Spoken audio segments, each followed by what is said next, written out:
Let me introduce her. This is my girlfriend, Emily, Tom said with a smile. The woman beside him greeted everyone. Nice to meet you all. Your girlfriend? I was in shock. Tom casually responded. Oh right, I haven't told you. I'm going to marry Emily, so I want a divorce.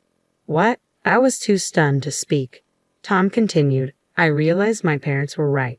Being with an older woman like you is getting tough. Emily's young. She's 23. New houses and women are always better, right? Emily nodded in agreement. And about the accident you mentioned, it's no big deal, right? You broke a bone and now you're slacking off at home. We'll take the house once we divorce. I was so shocked by his outrageous comments that I forgot to get angry. It was impossible to continue the conversation. Taking a deep breath, I presented a signed divorce document and said, Okay, here are the divorce papers. Oh, you're well prepared, Tom said, jubilant. Leaving the couple behind, I began preparing to leave the house immediately. As I was packing, Tom spoke up. You have nowhere to go, right? There's an apartment near the station within the range of $100. It's old and has cracks in the walls, though. Tom, that's so mean, Emily chimed in. The two of them laughed ignorantly. I didn't respond and slammed the front door. Let them laugh. I have places to go. Places they could never imagine. My name is Catherine White. I'm turning 40 this year. I married Tom when I was 35, 3 years ago. We don't have kids and live together in the house I bought when I was single. It's secondhand but refurbished and quite clean. Why did I buy a house before getting married? It goes back to my childhood. We were poor because my father was gone. To be precise, he disappeared before I could remember him. I lived with my mother, who loved me deeply, but life was tough with just the two of us. Still, having my mother was enough. But during my high school years, she passed away due to an illness. It was devastating, but I had no time to mourn. I had to survive on my own. After graduating from high school, I started working at a small advertising agency. I worked tirelessly in sales. In my 30s, I was so dedicated to work that I never imagined I'd marry, but I wanted a place to call my own, so I saved up and bought a cheap house. I had to take out a loan, but I paid it off early. Around that time, I met Tom. He was from a client company. Tom seemed unreliable to me since he was 5 years younger, but he admired my work ethic. We started seeing each other. It was surprising but also delightful. I had never had anyone openly express their feelings for me before. We started dating and quickly got married. At first, Tom's parents disapproved of our marriage. I was older, and they knew I had no family. But Tom defended me, saying, even if she has no parents, Catherine works hard. Don't say such things. I was genuinely happy. I thought we could make it work. But that changed. The shift in Tom's behavior began less than 6 months after we moved in together. One evening, after returning from work, he sat down at the dining table. Dinner was meat and potatoes, a salad and eggplant soup. After eating for a while, Tom stopped. What's wrong? I have been meaning to say this. The soup, it's from this morning, right? I don't like leftovers. Can you make a fresh one for dinner? But it takes time. I also work, and I might not make it in time. Sorry, but that sounds like an excuse. My mother always made different soups for breakfast and dinner, and there should be at least 5 side dishes. Can you do that? I was taken aback by the sudden situation. I have felt this way for a while, but kept it to myself. While I'm not great at cooking, it's hard to do intricate dishes while working too. Your mother is a full-time housewife, right? I work and can't cook that much.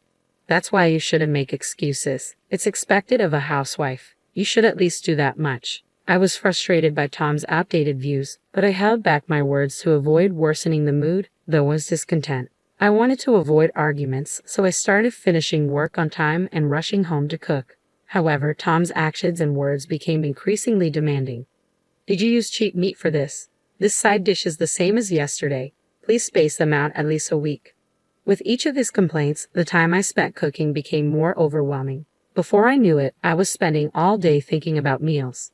Tom's nitpicking didn't stop at just food. He checked every corner of the house for dust and criticized my cleaning. If you have so many complaints, why don't you do it yourself? I finally snapped. What are you saying?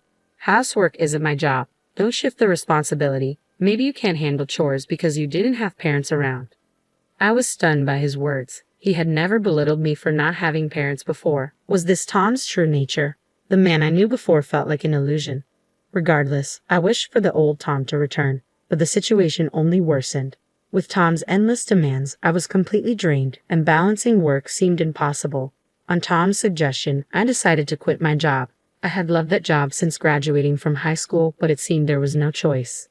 Looking back, maybe I should have left him then, but I had always prioritized work over romance and didn't know what a normal family looked like. I thought perhaps meeting Tom's demands was a housewife's duty. Maybe all I had to do was bear it a bit to maintain a peaceful home. Now that I was a full-time housewife, I had much more time for housework. Tom's complaints decreased, and I was genuinely relieved. I thought the problem was solved, but my friends knew Haas. It's so spacious and beautiful. The furniture was designed by famous designers, and the appliances are all luxury items, they said. Oh, really? I casually responded, handing Tom a glass of water. But compared to that, our second-hand house is a bit lacking. I wish we could at least replace this cheap furniture, Tom remarked. Cheap? The furniture and appliances were from my single days, but they were still in good condition. They weren't luxury items, but they weren't cheap either. Moreover, when Tom moved in, he had said, "Let's keep using these appliances and furniture." I reminded him of that, but he brushed it off. But honestly, after living with it, I feel new furniture would be better, he said without hesitation. Even if you say that, the current ones are still usable, I softly pointed out. Tom suddenly looked at me with a mocking expression. That's the frugal side of you. I wonder if you're just naturally stingy. What? Why would you say that? Anyway, I've quit my job, so we don't have that kind of money. You quit your job because you wanted to, didn't you? But you? Yeah, it's always my fault, he muttered dismissively and staggered off to the bedroom. How could he say such things? Anger started to boil within me, but then I thought maybe he's just drunk. He's just being brave because he's drunk. Don't mind. However, even when he was sober, Tom's attitude was getting worse. Our conversations became more hostile, and every time he spoke, it was to complain about me. What on earth happened to him? Then, without telling me, Tom went ahead and bought new furniture. On top of that, it seems he also got new golf equipment. He looked at the golf clubs with satisfaction, clearly pleased with himself. Tom has a regular job, but he doesn't earn much. He probably took out a loan now that I can't work. I was worried about repaying the loan. Anxiety grew in my heart. Then an unexpected event occurred. As usual, I was on my way to the supermarket to buy ingredients for dinner. While walking on the road, a loud horn blared from behind. Immediately after, I felt a huge impact, and then darkness consumed my consciousness. When I came to, I was staring at an unfamiliar ceiling. It seemed I was lying down. I felt pain everywhere and couldn't move. What happened to me? I wondered aloud. Oh, Miss White, have you awakened? A voice said. Where am I? You're in the hospital. You were brought in after a traffic accident. Traffic accident? I remembered leaving the house, but nothing after that. I moved my head slightly, taking in the impersonal bed, the attached IV drip, and the woman in a nurse's uniform. Was this really a hospital? Looking outside, it was already dark. I had left the house around 2 p.m., so a lot of time had passed. Later, a doctor came and briefly explained the situation. It seemed I was hit by a car whose driver was not paying attention while I was on my way to the supermarket. I didn't have life-threatening injuries, but I had several fractures and needed to be hospitalized for a while. I never imagined being in a traffic accident. After receiving an explanation about the hospitalization, the nurse spoke up. We've contacted your husband. From her hesitant expression, I had a bad premonition. I immediately called Tom. Hello, Tom. Yeah, Catherine. I got a call from the hospital. You had an accident. You're so clumsy. Come home quickly and make dinner. What? I'm going to be hospitalized from now on. I couldn't understand what he was saying, and when I retorted, Tom shouted back, Then what about the housework? What are you saying? Is the housework more important than me?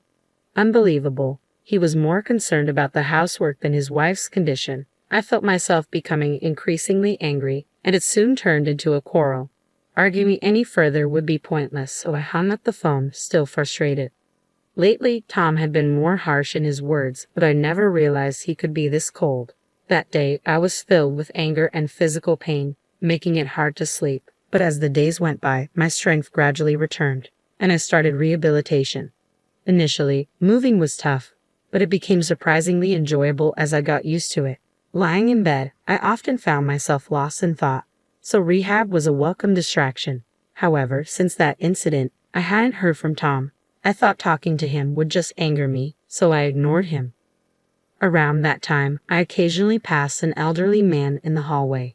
He was well dressed, so he wasn't a patient. I assumed he was visiting someone and didn't give it much thought, but he seemed to be looking my way. "Are you Catherine White?" "Yes, I am. What can I do for you?" I answered cautiously. At that time, I had no idea that this man would change my fate. Eventually, after about a month in the hospital, I was discharged. I hadn't fully recovered, but I was told all patient care would surface. I was finally going home after a month away. My home felt oddly nostalgic, but that feeling was short-lived. The moment I opened the door, I felt something was off. There were unfamiliar shoes, heels with flashy pink ribbons. Could it be? Rushing into the living room, I braced myself for what I might find. I noticed the entire house had changed. Not just the furniture, but even the electronics had been replaced with brand new, high-end models. The curtains were different too, making it feel like someone else's house. "Ah, Catherine, you've been discharged." Tom emerged from the back, sitting casually. Next to him was a young woman. The woman with brown hair and a revealing outfit spoke lazily, "Welcome back." Who are you?" I was stunned. Tom smiled. "Oh, let me introduce you. This is my girlfriend, Emily." "Nice to meet you," she added. "Your girlfriend?" "Yeah, I guess I never mentioned it. I am planning to marry Emily, so I want a divorce." "What?" I was at a loss for words. I've come to realize that what my parents said was right. Without proper parents, you can't manage household chores or finances properly. I thought you being older would be reliable, but living with an aunt has become tough. Emily's young, just 23. New homes and women are always better, right? Right. Emily tilted her head in agreement. And that accident of yours wasn't a big deal, right? Breaking a bone and then slacking on housework deserves a divorce. We'll be taking the house, by the way. Such outrageous statements left me too stunned to even get angry. Don't get me wrong, we're planning to buy a new house eventually, but this place is just a temporary one until then. When they say something as unreasonable as this, I'll lose all desire to even converse with them. The old Tom is gone. I've come to think of him as a monster, not a human with whom I can communicate. I shouldn't fight on the same level with them. I took a deep breath and presented a document. "Okay, here are the divorce papers." "Oh, you're well prepared." I had already signed the divorce papers in advance, considering the recent strange atmosphere. I thought this choice might come up eventually, so I quickly started packing my things. I needed to prepare to leave the house. As I was busy, Tom spoke to me. "You don't have anywhere to go, right? There's an apartment near the station that rents for $100. It's run down and has cracks in the walls, though." "Tom, that's so mean," Emily chimed in.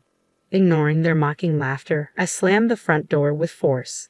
I took a moment to look back at the house, my castle that I worked hard to buy. Today is the last day I'll see it, but I had no regrets. I had a place to go.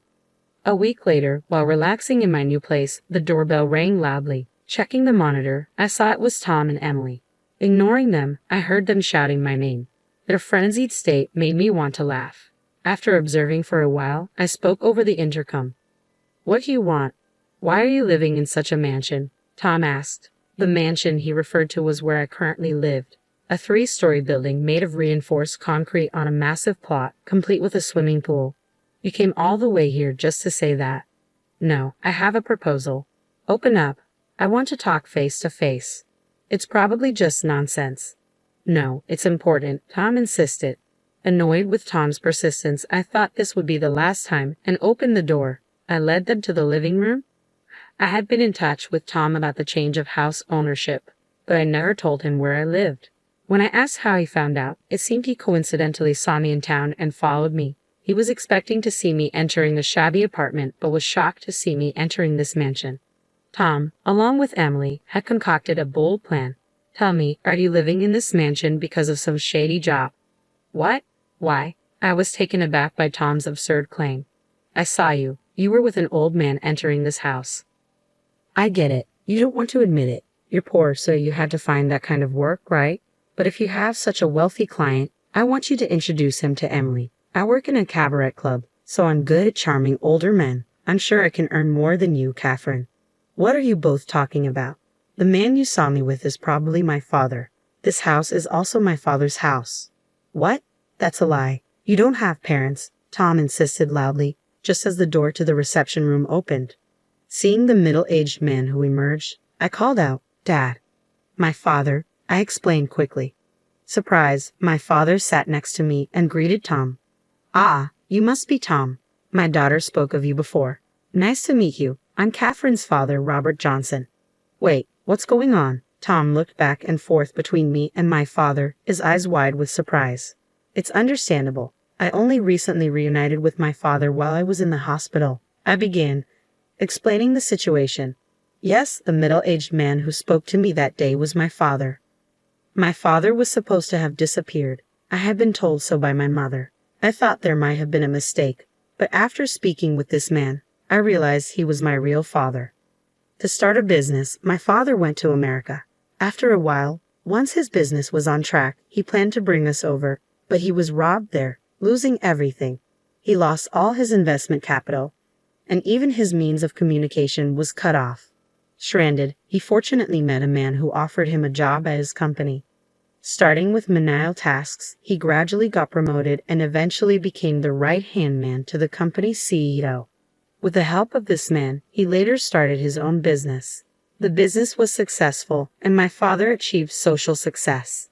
But he was always concerned about my mother and me.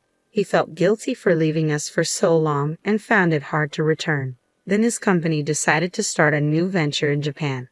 After much thought, he decided to come back. He built a house here and started looking for me and my mother. He then discovered that my mother had passed away and was deeply regretful.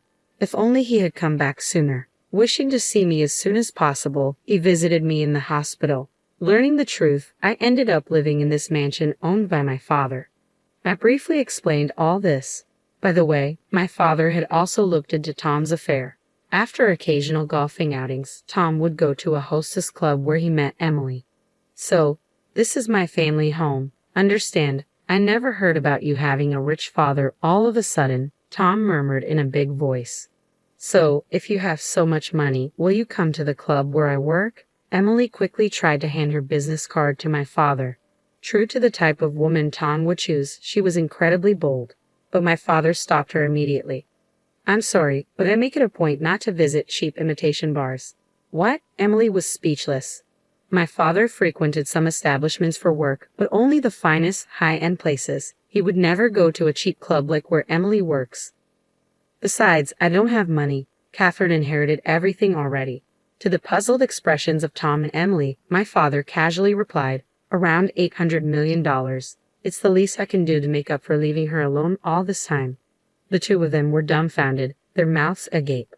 "I've heard about you from Catherine, especially your insults," my father continued. "She worked hard, scrimping and saving from her meager salary to buy that house. She also did her best with household chores. Having no mother, she probably didn't get a chance to learn from anyone, yet you disparaged her and trampled on her feelings. I can't forgive you, especially when you cheated on her while you were married. If it comes to that, I can sue you." "But Tom attempted to interject. "Catherine's struggles were partly my fault too," my father continued, cutting him off. "You mocked me for being poor and for not having parents. I'm fed up with someone like you who lacks compassion. Never come back to this house again. Goodbye." "Is there anything else you need? If you're done, can you leave?" I added firmly. "Ha! Help!" Tom and Emily screamed and ran away. Watching them go, my dad and I shared a laugh. It had been a while since I'd laughed so much. I knew I probably wouldn't see those two again. I could finally live in peace. Later, I found out about their subsequent misfortune. A typhoon hit the region where Tom and Emily lived, bringing heavy rain that flooded houses near overflowing rivers. Fortunately, my area wasn't affected, but their house suffered severe damage. Tom and Emily fled, but their expensive furniture, brand new golf equipment, and Emily's luxury items were all waterlogged. The house's pillars had rotted from being soaked for so long. With no place to stay, the two seemed to live in shelters for a while. Tom's family home was far away, and Emily's family situation was worse. Her parents were gambling addicts living in a tiny apartment. Emily, who worked at a nightclub, spent all her money. Tom was also in debt from buying expensive things. Tom, who relied on women for money, was now in trouble.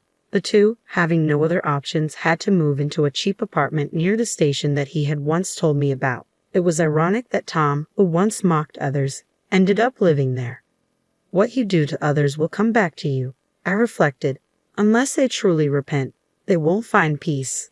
Meanwhile, I was thinking of job hunting since leaving my previous company. When I talked to my father about this, he offered me a position at his company. The job is in sales like before, and it's fulfilling. I'm still learning, but I work hard every day to be valuable. At my father's mansion, we often host home parties for business associates. My sales experience helps, and I can talk freely with anyone. I plan to work abroad in the future, so I'm also studying English. My father often tells me, "You look livelier now compared to when we reunited." It feels like a lie that I used to be so irritated every day when I was with Tom. Life is unpredictable, I concluded. Even if times are tough, they won't last forever. If you keep looking forward, someone will always be watching over you. I believe that, and I want to keep living brightly.